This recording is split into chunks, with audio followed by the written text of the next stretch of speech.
right. Hello, hello. Let me just get a moment to get set up here.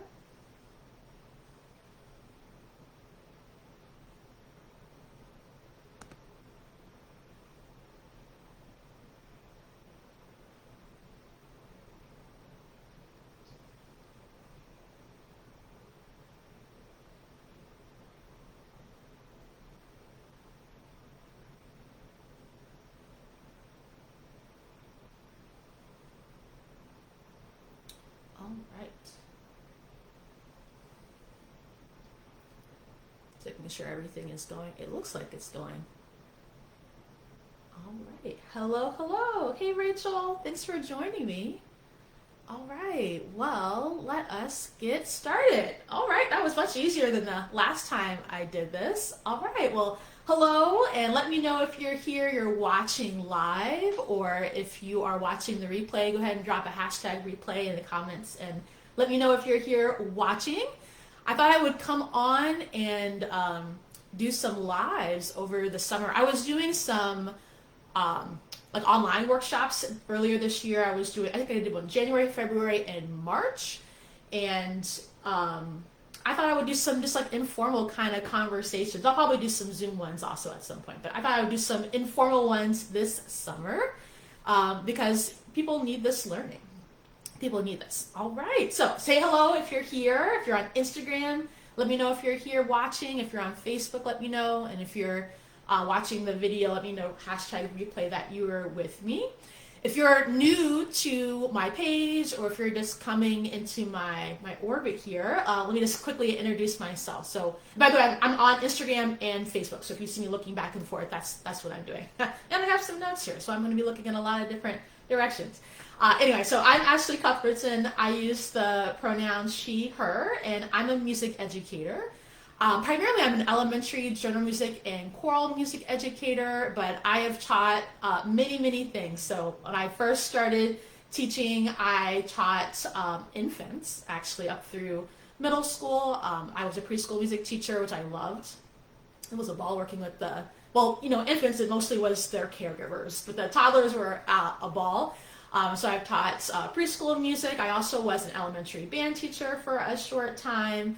I also had a private lesson studio for many years, actually, where I taught piano, flute, clarinet, and saxophone. My main instrument is the flute, but I taught woodwinds, basically, and beginning piano.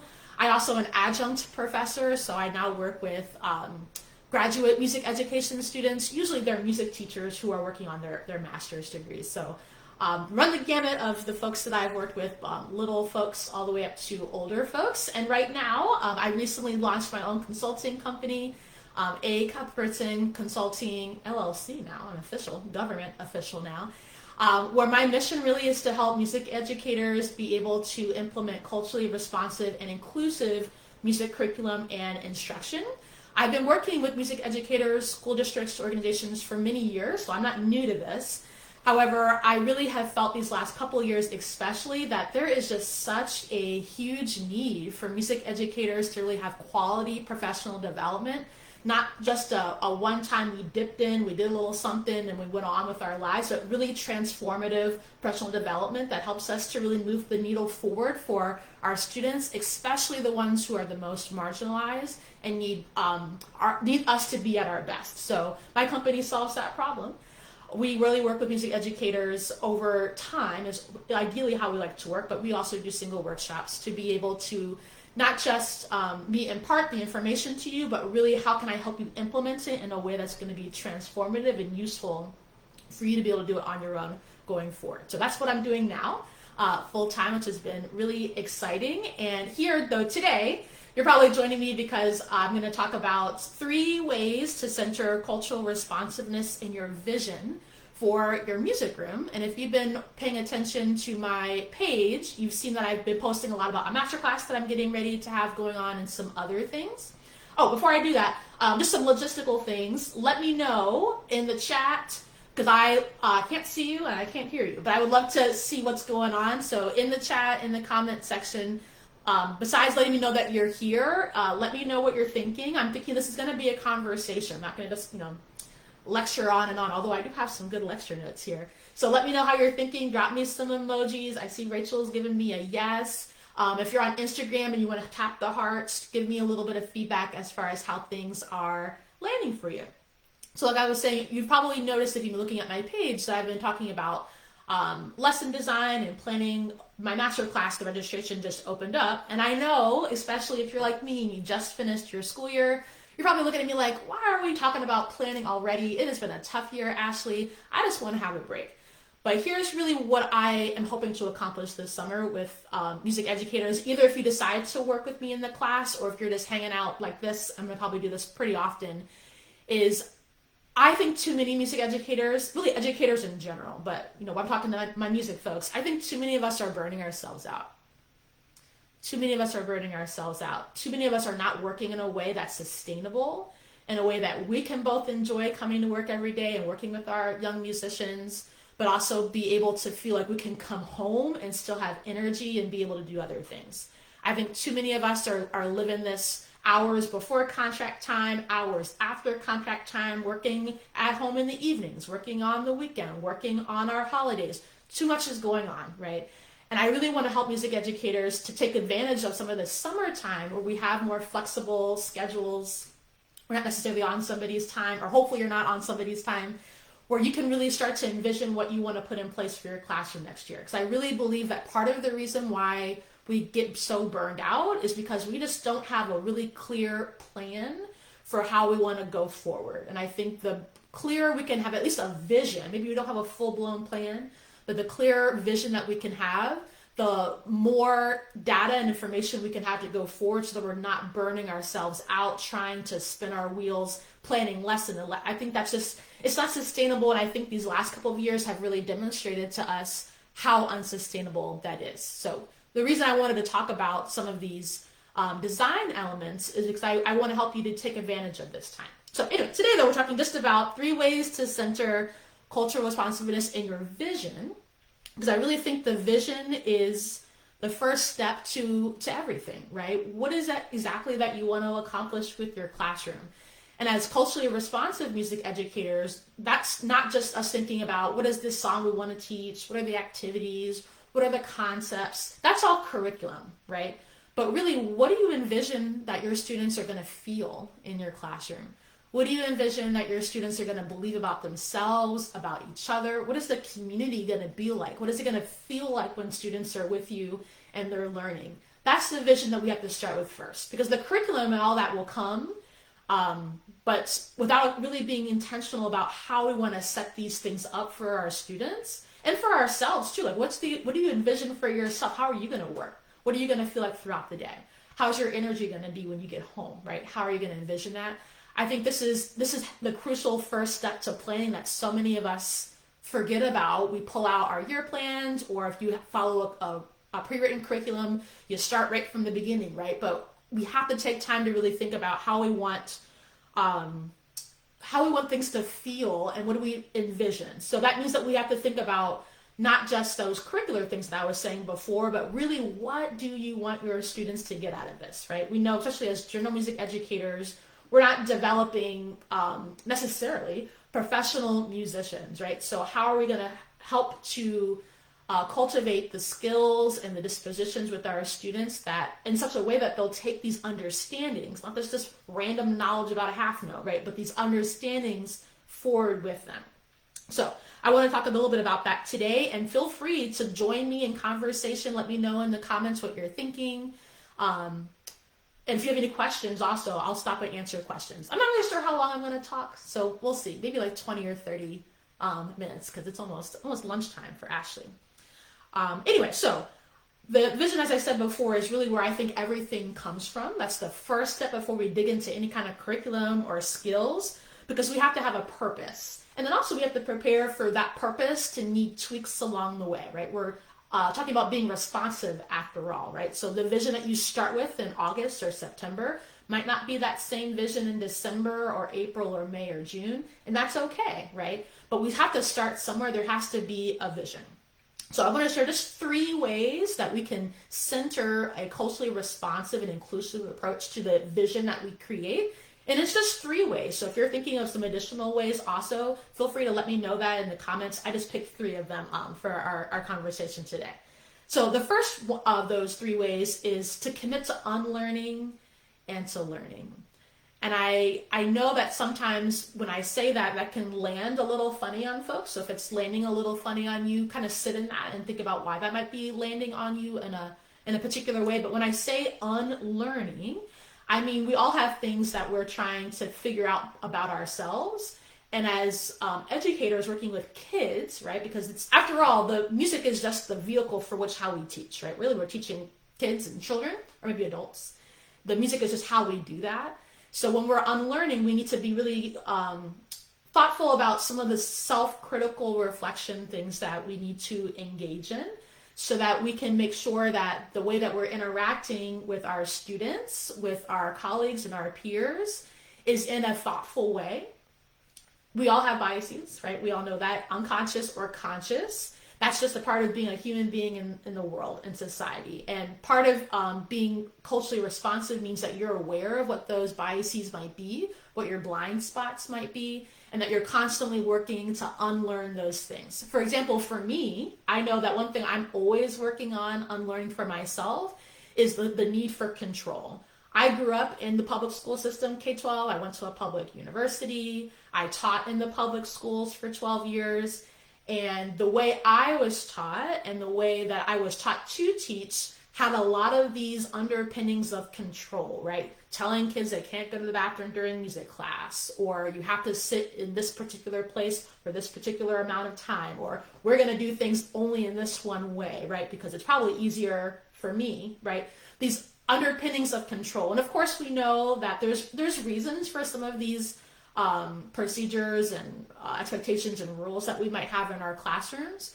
But when we really interrogate some of those practices that we're engaging with, a lot of the underpinning of it is control. And so for me, I have always, maybe not always, but definitely as I've continued to unlearn for myself, what are the things that I need to be aware of, that's one thing that constantly comes up. And sometimes it's uncomfortable for me, right? Because that's not how I grew up as a student in the public school system. It's not how I was taught to be a teacher. But it's really critical for the next step I'm going to share with you, the next way that we really think about that elements of control, or really anything that you're noticing is coming up for you that's not allowing you to maybe move forward in the most intentional and supportive way for your students, whatever that might be for you.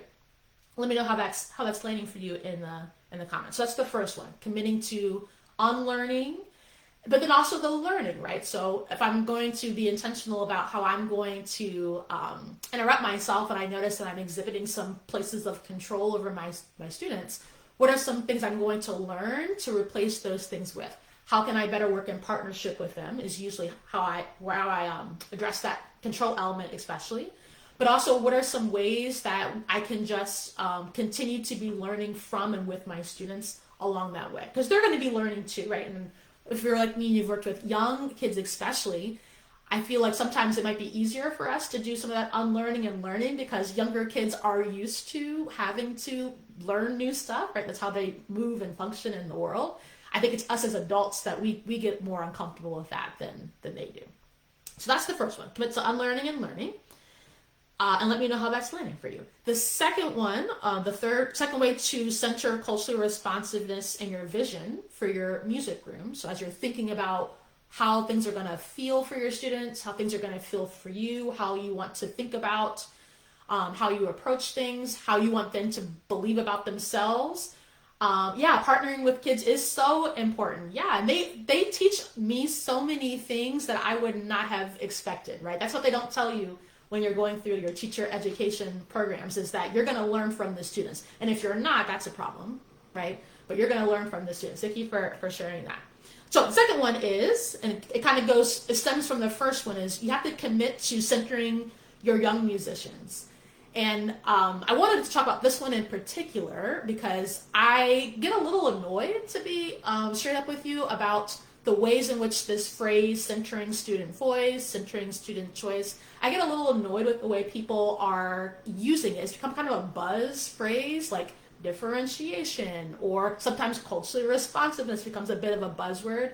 And especially in our music education space, it a little bit frustrates me that I feel like it gets thrown around a lot with not a whole lot of really clear, concrete examples of, number one, what does that actually mean?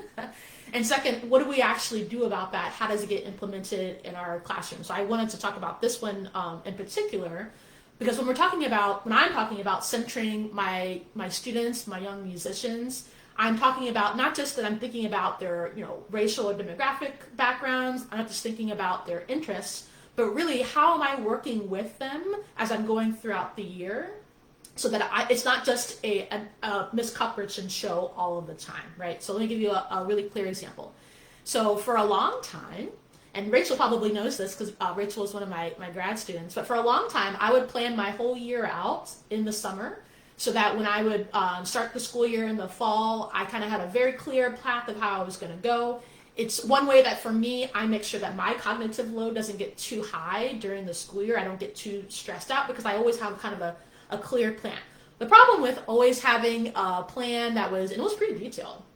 The problem with having that really detailed plan was that I didn't always leave space for me to center my students, not just what they were interested in, but how they needed to learn and how they needed to move in my classroom.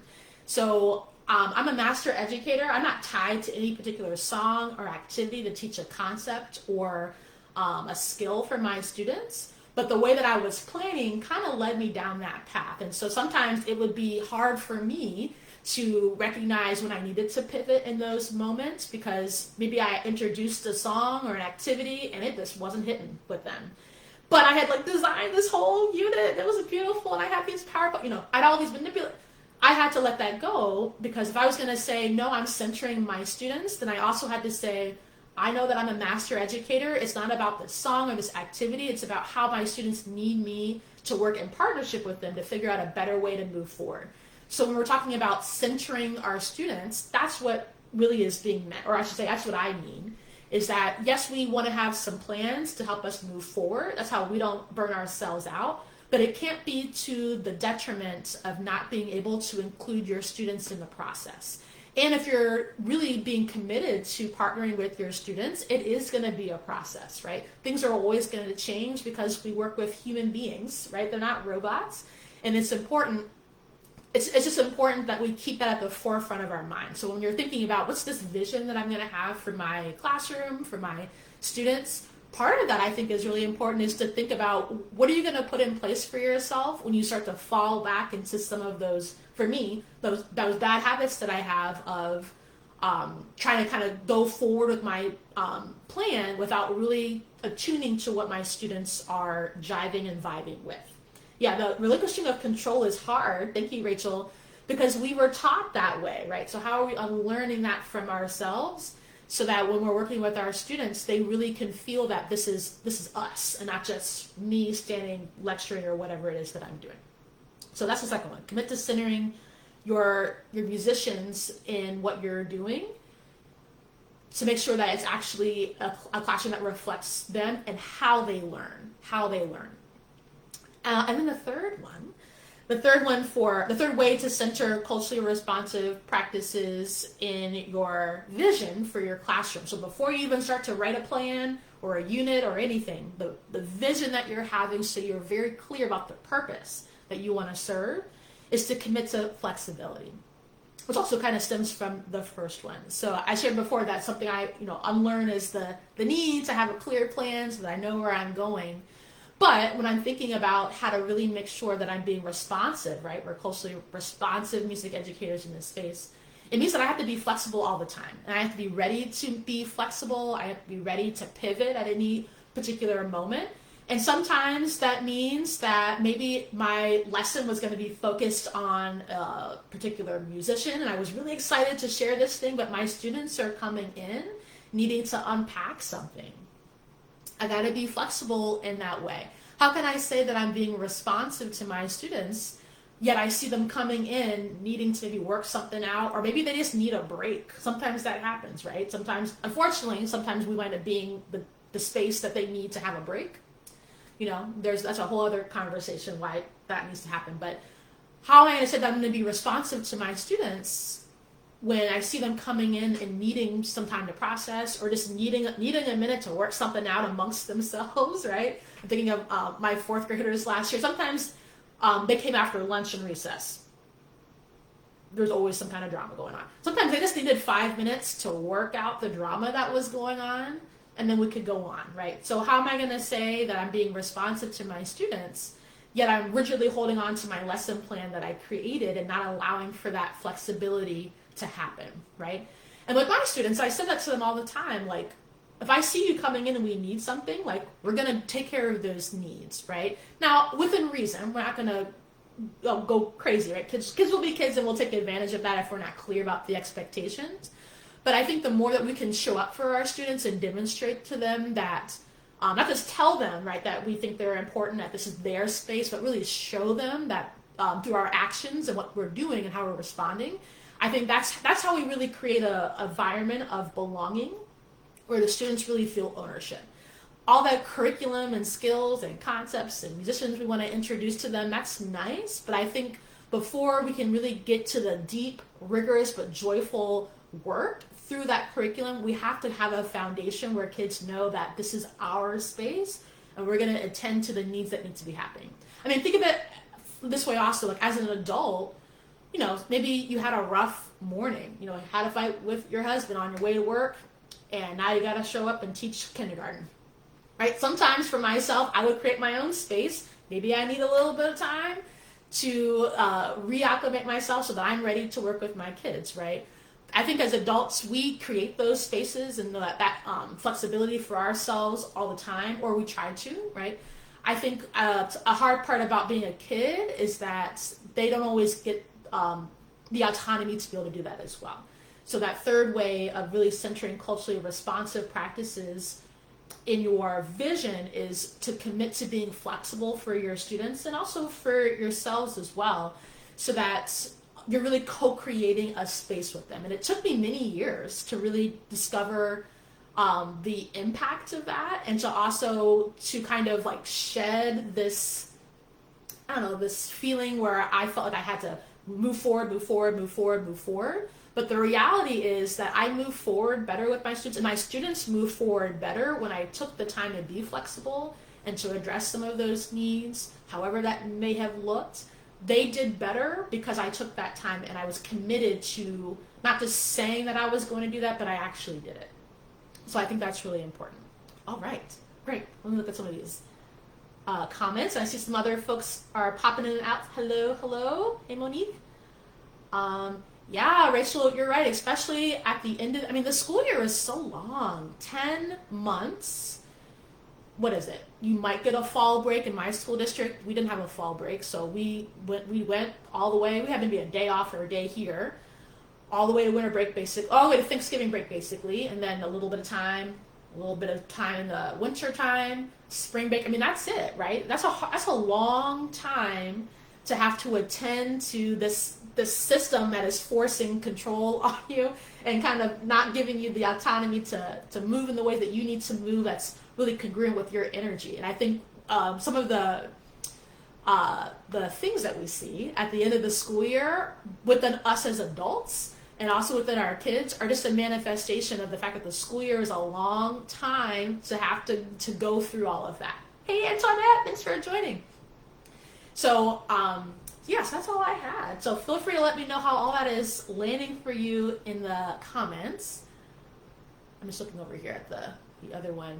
And let me know what you're thinking. So if you're just joining me, and I see a couple of you just came on, hey, today I just wanted to come on and have kind of an informal PD session talking about 3 ways to center cultural responsiveness in the vision for your music classroom. So before we get into the concepts and the skills and the musicians and the curriculum, I really think that an often overlooked part of the process is that you have to really think about what is the purpose of what you are doing and what are the things that you're going to make sure that you're keeping in mind as you're moving through the curriculum things, of course, but what are the things that you're really going to make sure that you're keeping center for yourself and for your students, because after all, I really believe that music is just a vehicle for how we teach our students, right? We're teaching the kids, and us in this music educator space, it's just that music is our vehicle. And if you're a reading teacher, Antoinette, I know you are, reading is your vehicle, right? So how are we going to make sure that before we get to writing our first lesson plans, how do we make sure that we really clear up our vision so that we know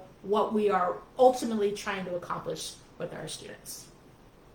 Yeah, the purpose of what we're doing is so important. You can't forget that. I think sometimes it can be more exciting for us as the music teachers become music teachers because we're so excited about music and we have our favorite musicians and our favorite pieces and things. But we have to make sure we slow down and think about the bigger purpose, right? We can't get so caught up in our own wants and needs that we forget that we're only one person in the classroom with our students. And it's really important that our purpose is really, really clear before we get into some of those other things. Awesome. All right. So let me know how else this is landing for you. And so like I mentioned earlier, my goal really for the summer is to support music educators to really set themselves up for success for next school year. Last year was hard. It was hard, y'all. It was difficult. And I think part of the difficulties, at least for me, was that even though I didn't have a hard and fast plan, kind of any plan I had was really difficult with so many, COVID mitigation things that were happening, trying to reacclimate myself to being back in the school building after so long not being teaching in person with full groups of kids in a music classroom, kids reacclimating, family, it was a lot. So my goal really is that as, we're not out of the pandemic and we still have a lot of things that are happening all around us in our world and that are going to continue to happen, right? Last week was another reminder of the need for us to keep our vision clear, I think, and to keep pushing forward. But I think also I don't want music educators to continue to burn themselves out and not set themselves up for success. So my summer masterclass really I designed to help music educators really be ready for the school year coming up. And so I was intentionally thinking about my folks who are committed to culturally responsive and inclusive practices that really ensure that all of our students are successful in our classrooms, no matter their ability, their background, where they come from, if they've been with you or not, right? How can we really make sure that every student walks away being successful, not just having fun, but actually learning things that they can take with them through life. So my summer masterclass starts on July 13th. Registration is open now, and it's in 4 parts. So I know it's the summer, so I didn't want to do it all at once. So it's 4 parts. The first part is actually a lot of what I talked about today. So the first session is called How's Your Vision? And I'm going to walk you through a protocol that I created for myself to really create a clear vision before I even jump into curriculum. Because the goal of the masterclass is for you to walk away with your beginning of the year unit created. And that unit is really going to help you to set a firm foundation with your students where they feel purpose and belonging, so that you can really set yourself up for a really successful year, not just for your students, but also so that you can feel like you can sustain yourself and you can really be energized and ready to take the next year on. So registration for that is open now. The early bird registration is open now. So I have a pretty deep discount for folks that are ready to learn with me over those 4 weeks. It's all going to be online, so all through Zoom. And it's Wednesdays from 5 to 6:30 Eastern time. And if you can't come in person, I know it's, or in person, if you can't come live, I know it's the summertime, no worries. I'm recording all of the sessions and they'll all be available for you 90 days after the masterclass. So even as the school year begins, you'll have access to go back and look through some of those recordings. Part of registration is also a workbook that I've created to really walk you through creating your vision, which is the first session. The second one is really interrogating our classroom facilitation practices, aka classroom management, but I don't like calling it classroom management. And I'm going to do a live, I think later this week, where I'll talk about why I don't like calling it classroom management.